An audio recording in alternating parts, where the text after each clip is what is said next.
If you were to downsize to 18-inch on the B9S4, would there be handling implications on track beyond ride quality? Yeah, actually, probably positive ones. Yeah, yeah. I Um, mean, if you look at a lot of like full-on race cars, you're going to see generally a smaller wheel size than what you would see most cars running on the street these days. yeah, I mean, the job of a tire is to stay on the road.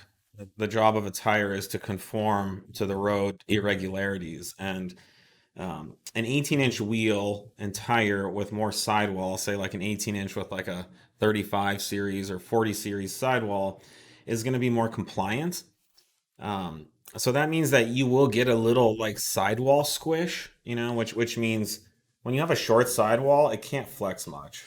But when you have a taller one, it can flex a lot, right? But like a 35 40 series is in that sweet spot where there's maybe a little bit more movement than say a 30 series, but that thicker, bigger sidewall has more movement and compliance in it. So it can stay on the road surface longer and more effectively than a shorter sidewall tire. And that's why generally you'll see most race cars run, a slightly bigger sidewall. Look, this is probably someone's going to probably nail me on this one, but you look at F1 tires now. I know it's an F1 tire. You can't buy tires like that for street cars, but they do have huge sidewalls. And so, that just goes to show the highest performing, fastest cars in the world don't necessarily have skinny little rubber band tires. And there's a reason for that. Sure, but it's still Yeah, going to but they're be. still gonna have a big, and they can do whatever they want with the tire size. They're not limited, by a fender. Yes, 18, cost-wise, 18-inch they're tires are lighter, they're cheaper, cheaper they're and plentiful. So like there's just a much more tire sizes, which I think. And then it used to be, I don't know if it's still the case, but it used to be the Miata Challenge. There was lots of RA1 takeoffs. oh God, yeah, we used to have So so many takeoffs. so if you I mean, wanted you're cheap limited track to day like tires, 235 or whatever width they run. yeah, so you could buy like, a bunch like 8 tires for like $50 each, and you could do a weekend on them, on a street car.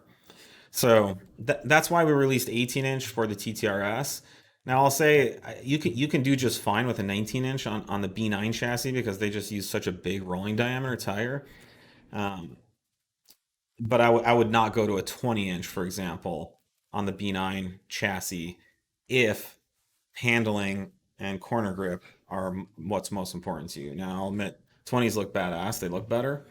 They look cool, but they're not necessarily going to be what's fastest around the track. So Got 20s on the A5 right now.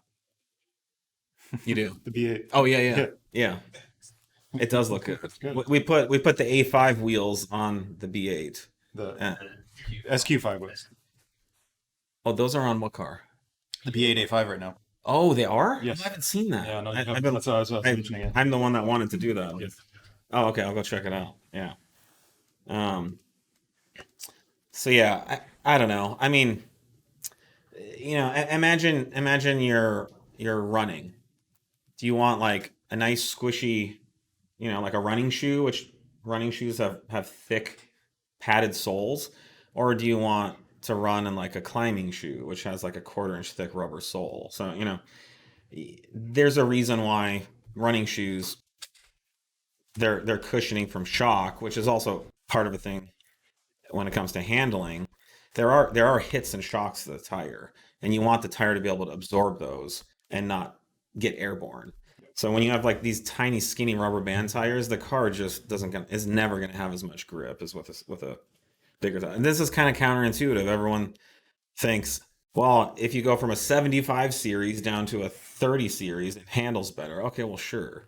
But you just kind of blew past the most optimal tire, which was something not quite as thin as, Yeah. as that.